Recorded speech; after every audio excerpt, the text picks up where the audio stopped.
Hi everyone, welcome to today's episode of Low Season Traveller Insider Guides. I'm your host, Kate Burgess. We have a special episode today with Charlotte Vogels, the Director of Fair Tourism, an organisation that's dedicated to creating community-based tourism, CBT, in a sustainable and responsible manner. Charlotte and I talk about the Mae Hong Son province in northwest Thailand that sits just right on the border of Myanmar. This area is rich in nature with waterfalls, hot springs, and not only that, has these magical villages and communities that up until recently have been untouched by tourism. And we talk specifically about the Huay Pu Keng village, which is the home of the women with the beautiful neck rings. Charlotte and her organisation have established community-based tourism at Huay Pu Keng village, meaning your tourism dollars are going directly to the locals. And not only that, it allows visitors to participate in their traditional ceremonies, crafts, staying in their homes. Charlotte tells us throughout this episode that people in these villages have often been photographed and put on display for visitors without actually reaping any of the benefits. But in this episode, we help guide you to be able to have the chance to visit their village, learn their stories, and connect with them person to person. Here's the episode. Hope you enjoy.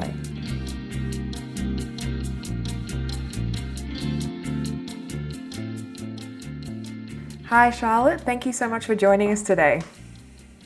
I'm so happy to be here with you. I'd love for you to first tell us a little bit about Fair Tourism, which you are the director of, and the connection that you have with Mae Hong Son province.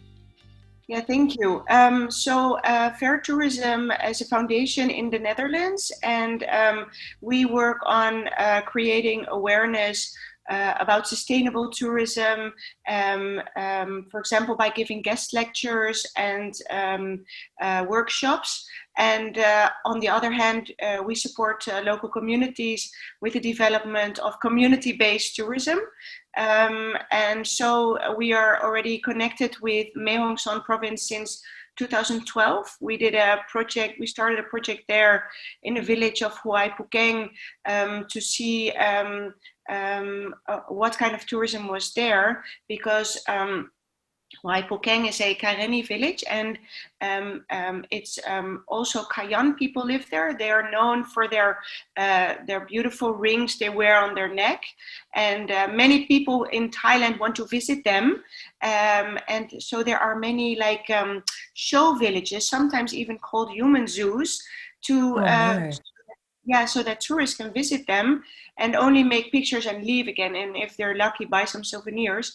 So we were meeting with the village chief of Huay Pu Keng and also the other villagers. And we asked, what kind of tourism would you like to see here in the village? And we were explaining about community-based tourism, really more focused on their skills and on their stories instead of just being a photo opportunity. So, and then, the people really told me they're very interested to research that and to see the possibilities. And so we helped them develop the community-based tourism, and now they are the first Karenni village in the whole of Thailand that offer workshops and activities where you can have meaningful encounters with the locals instead of just making a picture and leaving. So I'm really thankful for that, and there are some tour operators offering it in Holland, and also OTAs are wanting to feature it, like Low Season Traveller, which is really great. So that's community-based tourism is so important, and I think a lot of people don't realize is that when they go to these villages, that the money isn't directly going to the people that live there. So it is so important that we have this community-based tourism, that you know that your tourism dollars is going to the person that you're handing it to. And that's, the way that we need to move in the tourism world to make it more sustainable. Yeah, absolutely. I fully agree. Yeah. So I'm really excited that we sort of have a double whammy episode talking both about the Mae Hong Son province and Huay Pu Keng village. So could you just give us a little bit of a overview about exactly where the Mae Hong Son province is and what's the best way to get there? Yeah, so the Mae Hong Son province is next to Chiang Mai province in the northwestern part of Thailand. It's really on the border with Myanmar. So, like what I was explaining about Karenni cultures, Karenni indigenous people, they are originally from Myanmar because they fled from the civil war there to Thailand. So the best possibility to get there is like you can, for example, go to Chiang Mai by train or by bus or by flight, and then from Chiang Mai you can make the Mae Hong Son loop, and it's around 600 kilometers, and you really make a round tour through Mae Hong Son. It's a beautiful trip by car or you can have a minivan transfer or a motorbike if you want, through the nature, and see all the beautiful places in Mae Hong Son this way, also the village of Huay Pu Keng. And another possibility in the high season, which is from November until February, there are airlines flying to Mae Hong Son. So you can go there from Bangkok but it's only in the high season. And in the low season, you can take what I said, do the Mae Hong Son loop or take a mini bus transfer from Chiang Mai to Mae Hong Son city, which takes around I think like 3.5, 4 hours. So yeah. I have been lucky enough to do that route before, and I do want to warn people, it is, as you said, absolutely stunning, but it is extremely windy. You are actually not going a long distance. It takes a huge amount of time because you're going through the mountains. So do be aware that if you do want to take that bus, make sure that you are feeling good, you've got some water and some snacks, and you are prepared mentally for it. Yeah. So I've been very lucky to spend some time in Northern Thailand, as I just mentioned, and despite the geographical area of the Mae Hong Son province being quite small, there is a huge amount to do there. And one of the biggest things is the nature. Can you tell us a little bit more about what is available there and where people can go to find them? Yeah, so the whole province, like it's the most mountainous region of Thailand. So 80% is like pristine nature in Mae Hong Son. And so you can, visit like beautiful waterfalls.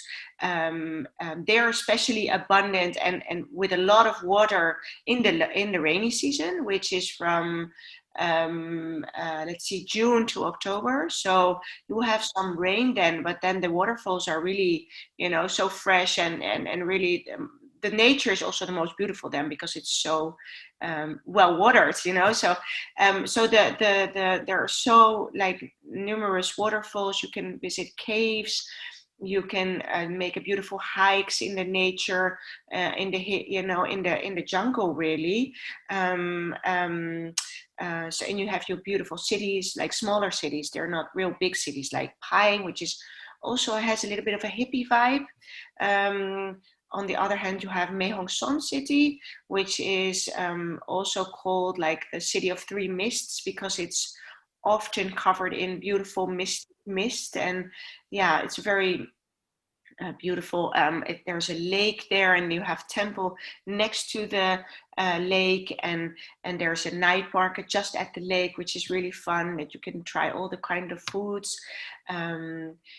On the other hand, Mae Hong Son is really known for all the ethnic communities, indigenous people that live there. You have the Aka, Lisu, Yao, Hmong people, but also the Karenni, like Huay Pu Keng has. Karenni is like the bigger, there are like subgroups. So you have the Kayan and the Kaya and Pakayor, Red Karen, and they are all have their different traditions, rituals, which you can learn about in, for example, a village like Huay Pu Keng. And there's so much potential in that because nobody really knows that. Everybody knows the Kayan, but nobody knows their stories. And we really want to change that people learn their stories and get to know them and how interesting their lives are. And so there's also near the city of Mae Hong Son, there's Sutong Pei Bridge, which is a very beautiful bamboo bridge, the biggest bamboo bridge in Thailand. And when you walk it, you can um, climb a little bit, it's not very far, and then have a beautiful monastery on top that you can explore. And yeah, it's very interesting to go there. It's over the rice paddies, and if you go in the morning around between 6 a.m. and 7 a.m., you will have like local people giving alms to the monks. So it's a very interesting and beautiful ritual done all over in Thailand. You can experience it here. And they say if you walk the bridge, that all the wishes that you do during that walk will come true. So I would I say, love things like that. I think they're fantastic. I think they're so special where every little place has their own tradition or secret that you can gain from it. yeah, absolutely. So you mentioned Pai there, which is a slight hippie town full of backpackers, spiritualists, circus performers, fire dancers, and is one of the big cities that is in the Mae Hong Son province. Could you tell us a little bit more about Pai and what people can experience there? Yeah, I have to say I have not been to Pai because I've been so focused on visiting Huay Pu Keng and Huay Tau, which is a nearby Karenni village. I would say that Pai is the most visited. If you look at all the places in Mae Hong Son, Pai is the most visited city, really. Mae Hong Son is a little bit further away, so less tourists go there. Sometimes in high season, Pai would also be maybe a little bit more crowded, really. So I think a lot of I think it has an interesting hustle and bustle to go there, and in a combination with other places in Mae Hong Son. So yeah. Wonderful. And so, as you said, Mae Hong Son has a plethora of ethnic communities, and particularly the Huay Pu Keng people, where the women wear the beautiful rings around their necks. Could you tell us a little bit more about this community-based tourism that you've established with them, and how you can connect with these locals to hear more about their stories and their culture and what makes it so magical? Yeah. So yeah, with other organizations, we really helped, which are in Thailand themselves. We really helped to think about what the locals wanted to do with the tourists, what they wanted to show the tourists, what they are proud of, what kind of activities they want to do.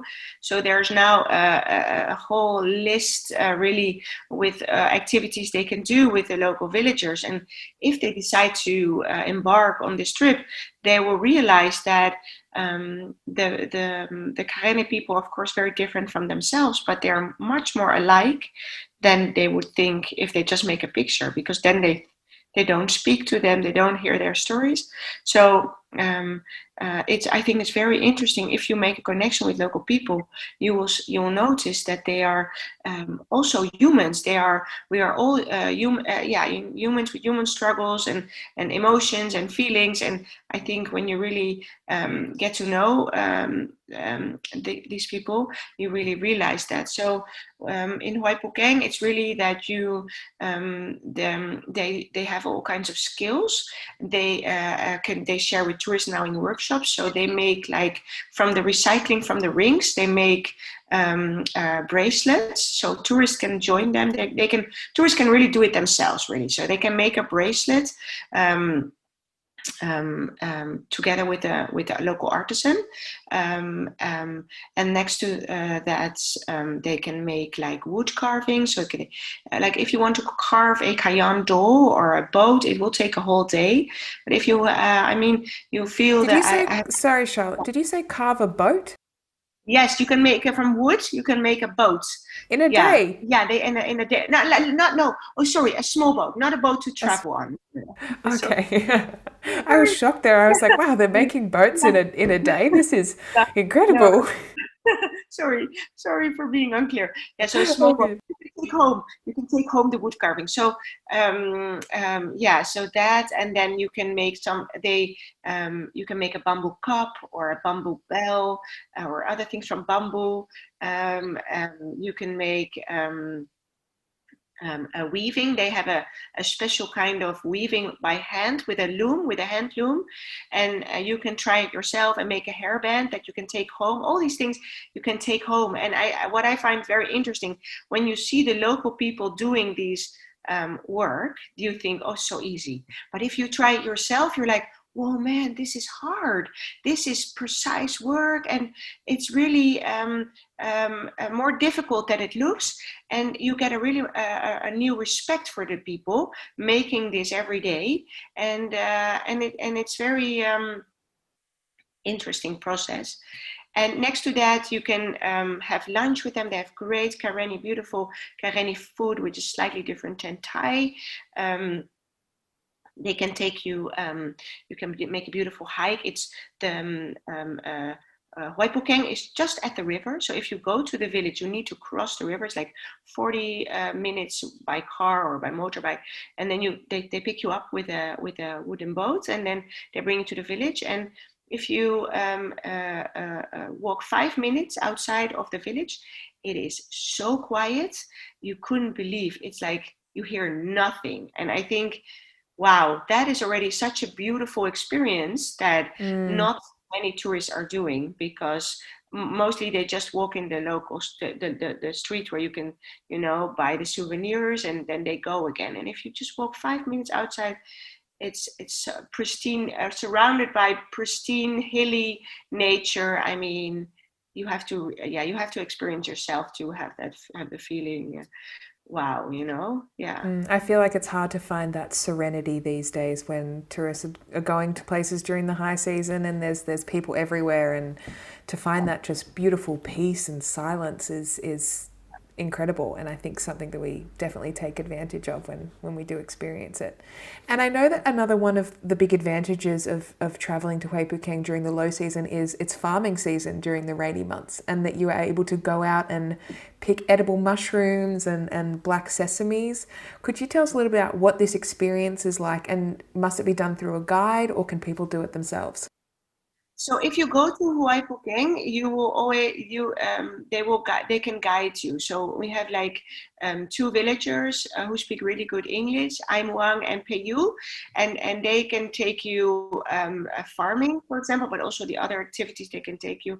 But you can also go with a local that is farming on that day, for example, if you're there, and then they can explain you everything you want to know about the farming. For example, the black sesame is really valuable, so they sell it. They also pick like big leaves, and they sew it together to make the roofs of the houses with the leaves, and they sell that as well. You can also they eat like edible insects. They eat them, so you have to take a stick and then put some flour on it, and then you can really go with them and attract these edible insects. And if you're not faint-hearted, you can eat them. Yeah, that's very cool. I mean, I definitely do that. Yeah. Yeah. Yeah, so Yeah, and many of these areas have a lot of local traditions, festivals, and rituals. Is there anything that travellers should be aware of when travelling to the Mae Hong Son province? Is there anything that they need to follow to make sure that they're showing full respect to the cultures that are there? yeah, good that you say. I think they do have beautiful festivals and celebrations. For example, in Huay Pu Keng and every Karen village really, they have the Festival, which is the Kayan New Year, and they celebrate on an auspicious date at the end of March or the early April. So they only know 1 month before which date it will be, and they also it's really based on animism, really, and so they choose also an auspicious tree. They do this also with chicken bone divination, and they choose the tree, and they really take off the outer seal, and then they on the on the Huay Pu festival, they carry it with all the villagers. They carry it to the place that is at the village. They have a Huay Pu, like all the totem, you can call them like totem poles from the previous years, and they will plant it there, and they decorate it in a beautiful way, and they have like a 3-day dancing competition.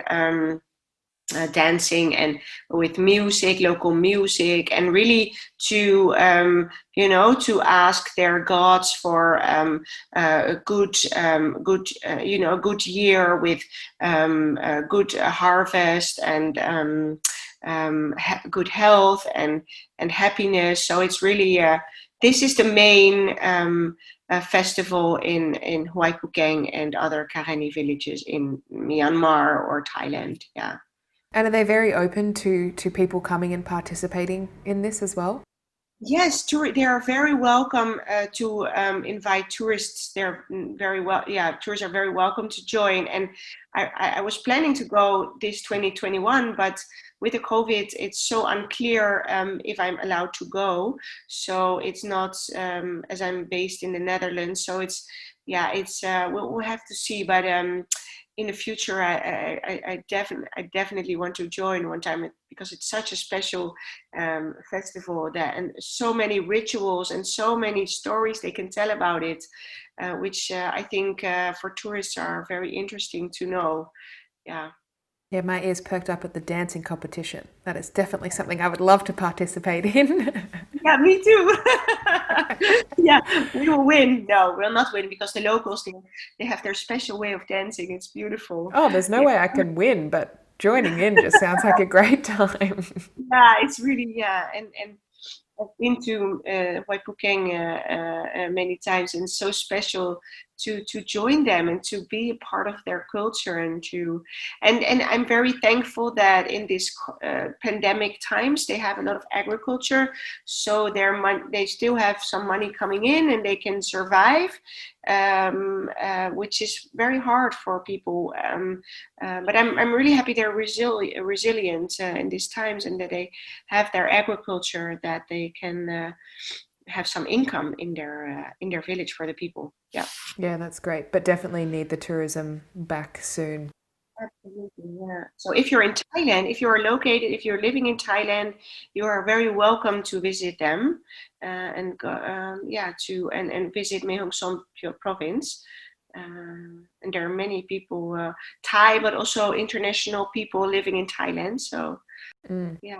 So I feel like there is not a person listening to this podcast that hasn't had Thai food from their local restaurant down the road.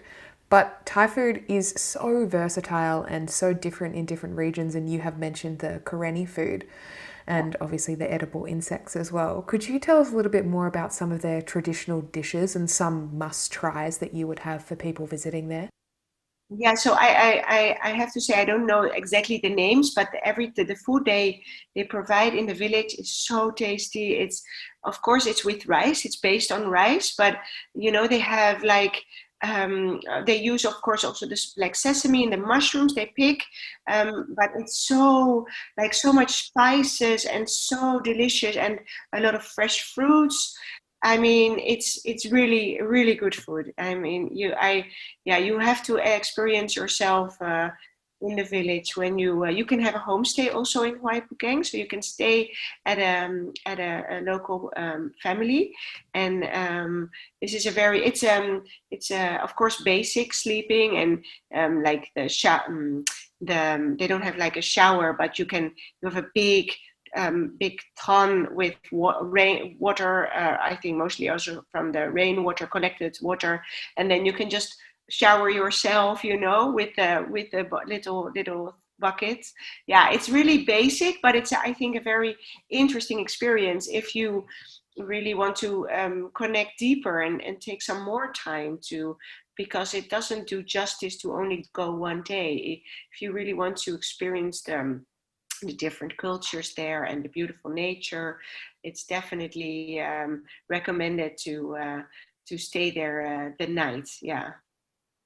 So I will say there can be some people that can be slightly intimidated when they are visiting places that may not be a typical tourist destination. There might not be transport to get there. It's a little bit harder. There might not be a tourist information centre.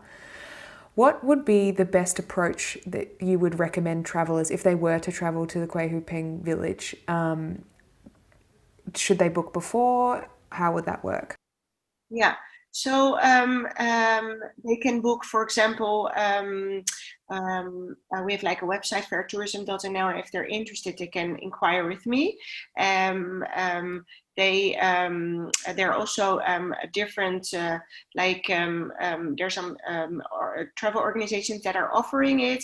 So they can offer like also OTAs, online travel agencies. They can book via them, but they can also book directly via, for example, if they want to connect with Ai Muang and pay you on Facebook. That is also possible. And they're the two English-speaking guides? Yeah. Yes, okay, they can. Great. And we have on the Huay Pu Keng will also be featured on Those Seasoned Traveler, and then they can we'll link to a leaflet, a CBT leaflet, and the telephone number is also on there from Ai Muang and PU, so they can call them. They can email them as well. If they want to connect with them, they can. If they rather do it via me, it's also possible. So there are different ways to connect. But I do recommend if they want to do a workshop or they want to do a homestay or activities, it's good to book in advance so they can prepare for that. They can have the materials ready and the people that are doing the hike or other activities. So I recommend that people organize in advance. Yeah. Great. I will make sure to put all of those links and emails in our show notes if people are looking for that. Yeah. Charlotte, thank you so much. It has been a pleasure to learn about this really rural but rich culture area of Thailand that not many people know about. And I'm so glad that you are doing incredible work with the villagers to make this community-based tourism. It sounds like a fantastic initiative. And thank you so much for joining us today. I'm really thankful that you invited me to talk about this beautiful region in Thailand. And please let more people go to Mae Hong Son because it's low season all around because so little tourists are going there. So you will really have most of the place for yourself when you go there. Sounds perfect to me. Thank you so much. Thank you. Wow, what a privilege to learn from Charlotte today about the Mae Hong Son province. Thank you again, Charlotte, for joining us. Thanks to you for listening today, and if you have any destinations that you'd like to know more about, or any feedback or questions for us, make sure to message us on our social channels at Low Season Traveller. We always love to hear from you. Stay safe and healthy, and more now than ever, travel is better without the crowds.